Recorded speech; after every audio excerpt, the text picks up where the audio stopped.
Hari ini saya akan bentangkan tentang ayat tunggal. Okey, ayat tunggal ni terbahagikan kepada 4, iaitu ayat penyata, ayat perintah, ayat tanya dan ayat seruan. Ayat penyata ialah ayat untuk memaklumkan dan menyatakan sesuatu. Sebagai contohnya, Dr. Akmal sedang merawat adik saya. Contoh yang kedua pula, Encik Kamal berpindah ke Selangor. Okey, itu berkaitan dengan ayat penyata. Ayat perintah pula, dia ada empat bahagian juga, iaitu suruhan, perintah, silaan dengan larangan. Okey, dia dah pada suruhan. Ayat suruhan ini bertujuan untuk memberikan perintah atau arahan, dan dia terbahagikan kepada dua, kata kerja transitif dengan kata kerja tak transitif. Sebagai contohnya, kata kerja transitif tanpa kata penegasan, iaitu simpan wang ini untuk kegunaan kamu nanti. Kalau dengan kata penegasan, simpanlah wang ini untuk kegunaan kamu nanti. Maksudnya dia gunakan lah kat situ. So kata penegasan kat sini adalah lah. Dengan akhirkan pula simpankan wang ini. Okey, kita tengok pula pada kata kerja tak transitif. Kata kerja tak transitif berimbuhan. Okey, kalau tanpa kata penegasan, bersabar banyak-banyak. Ber tu adalah imbuhan dia. Kalau dengan kata penegasan, bersabarlah banyak-banyak. Ber tu dia punya imbuhan, lah tu dia punya kata penegasan dia. Okey, untuk kata kerja tak transitif tanpa imbuhan, tanpa kata penegasan, keluar dari bilik ini. Dengan kata penegasan, keluarlah dari bilik ini. Maksudnya adalah kat situ untuk penegasan dia. Itu ayat suruhan. Okey, berkaitan dengan ayat larangan pula, ayat ini menggunakan kata larangan seperti jangan dan usah. Dia punya tujuan dia adalah untuk menegah seseorang daripada melakukan sesuatu. Dan dia juga menggunakan kata penegasan lah atau perkataan harap di hadapan ayat. Sebagai contoh, tanpa kata penegasan, jangan bising di sini, dan dengan kata penegasan, janganlah bising di sini. Kalau dengan perkataan harap jangan bising di sini. Jadi adalah perbezaan kat dia. Kalau kata penegasan dia gunakan lah. Kalau dengan perkataan harap dekat mula-mula, dia letakkan awal ayat tu. Okay, ayat seterusnya pula berkaitan dengan ayat permintaan. Ayat permintaan ini menggunakan kata permintaan seperti minta dan tolong. Tanpa kata penegas, tolong bersabar. Kalau dengan kata penegas, tolonglah bersabar. Dekat situ dia guna ayat penegasan. Ayat silaan pula, ayat ini menggunakan kata silaan seperti sila atau jemput sebelum kata kerja. Lazimnya digunakan pada permulaan ayat. Kegunaan penegasan lah boleh melebutkan nada ayat yang diucapkan. Tanpa kata penegasan, sila datang ke majlis perkahwinan saya nanti. Dengan kata penegasan, silalah datang ke majlis perkahwinan saya nanti. Kita nampaklah kalau ada kata penegasan tu, macam nadanya tu lembut sikit. Seterusnya berkaitan dengan ayat tanya. Ayat tanya ni pula ada dua jenis lah. Dua jenis, iaitu ayat tanya sampai kata tanya. Maksudnya tak ada kata tanya pun dekat ayat tu. Lepas tu dia kena tanya dengan tanda soal. Atau boleh juga disertakan dengan kata penegasan seperti kah, untuk dijadikan sebagai fokus ayat dia. Lepas tu memerlukan jawapan ya atau bukan atau tidak. Sebagai contoh, kakak menyerang air. So dia ada tanda soal dekat hujung ayat tu. Kalau yang ayat yang kedua pula, menyerang airkah kakak? So dia guna airkah. Kah tu dia punya kata soal dia. Ayat tanya dengan unsur tanya, tapi ayat tanya terbuka terbahagikan kepada 3, iaitu yang pertama dengan kata tanya. Sebagai contohnya, harga beg ini berapa? Lepas tu, contoh yang kedua, berapakah harga beg ini? So dia dah tanya benda tu. Dari perkataan kata tanya. Kalau dengan ganti nama diri, tanya bagai macam kakak sedang buat apa? Lepas tu ayat kedua dia, apakah yang kakak sedang buat? So ada kata ganti diri, kakak tu. Kalau dengan pasal seni nama tanya pula dia punya contoh sebagai kamu hendak pergi mana? Contoh yang kedua, ke manakah kamu hendak pergi? So dia kata adalah pertanyaan di sekali. Dan setiap kali tanya mesti ada tanda soal. Ayat yang seterusnya adalah ayat seruan.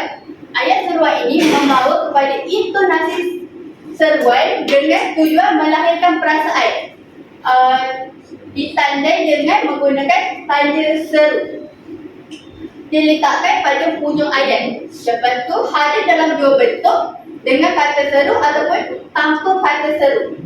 Contoh dia sebagai dengan kata seru, aduh sakitnya kakiku. Jadi ada kata seru dia aduh.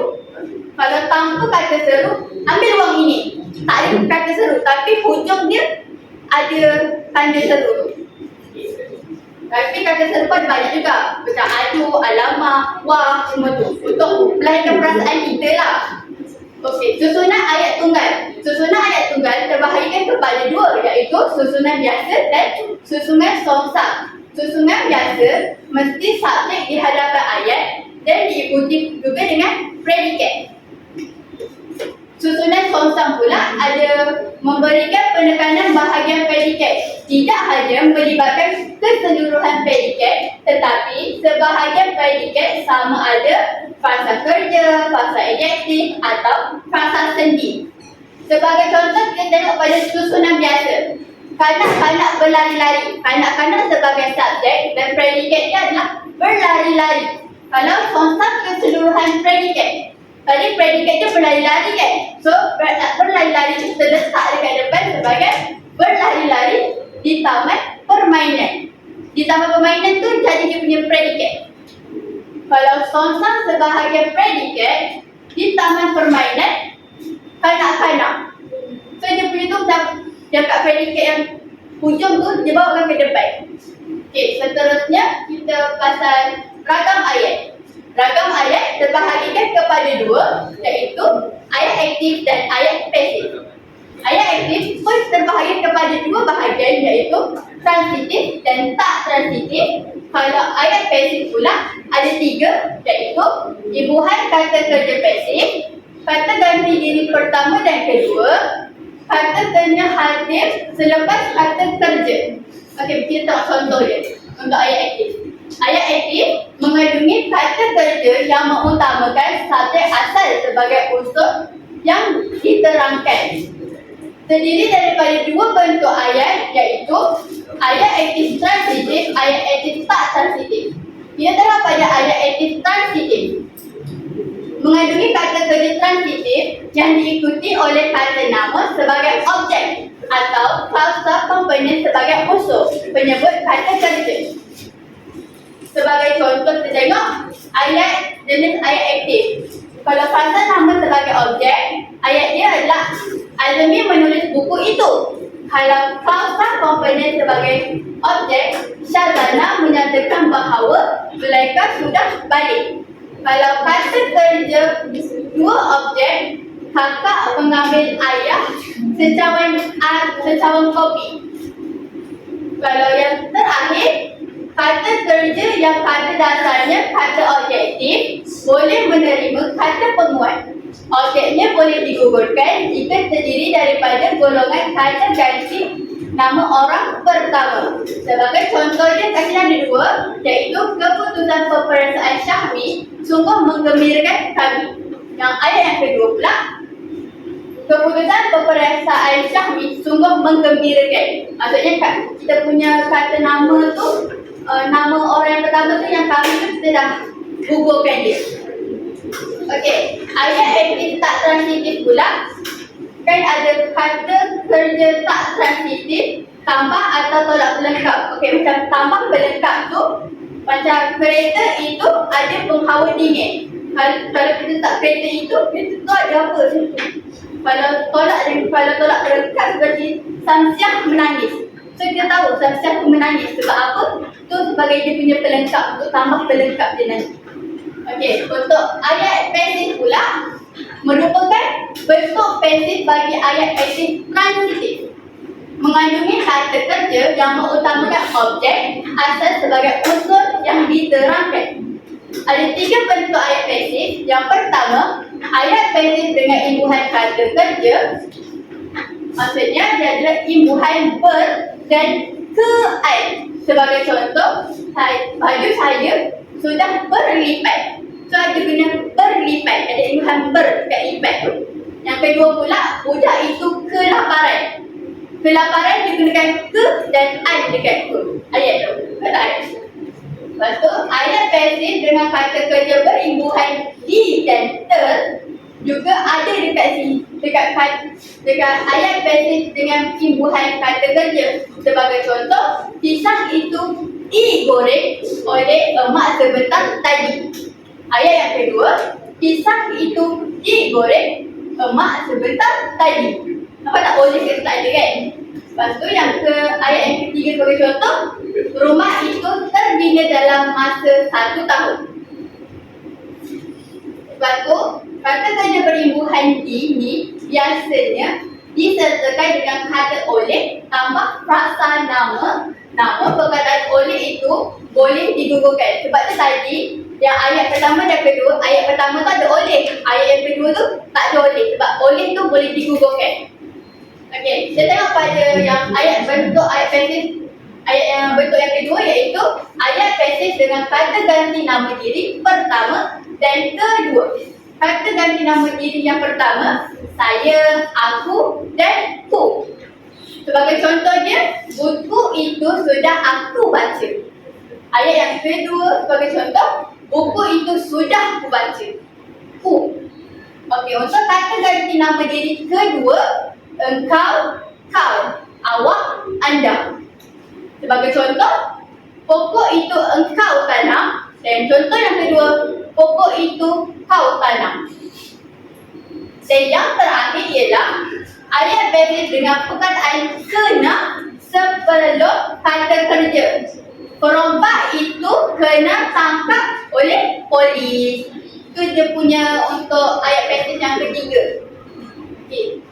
Sekarang ni kita dah habis. Sekarang saya tanya, ada siapa soalan ke? Ada. Tanya. Okey, tak ada. Kita teruskan pada kuis. Okey, sini.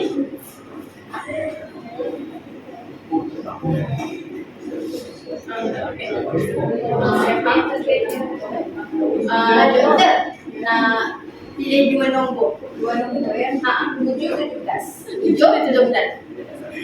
Nombor 7 Rabiat Adawiyah. Nombor 17 Amber. Okey, Rabiat Adawiyah dengan Amber ke sini kejap. Okey.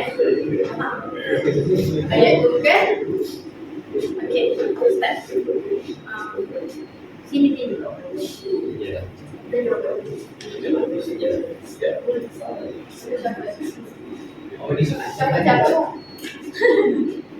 Siapa nak jawab dulu? Rabiat ke Amber? Tengok. Okey. Sabar, dia orang bukan. Siapa dulu?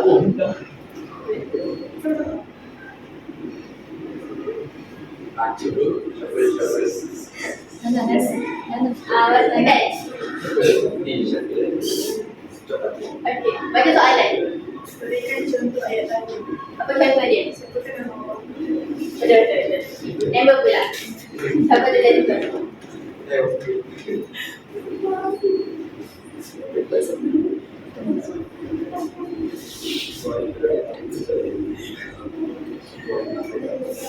Nama saya. Okey, sampai situ saja saya punya pembentaran daripada hari ini berkaitan dengan ayat tukar dengan ragam ayat. Harapnya semua fahamlah. Kalau tak faham, terima kasih. Sama.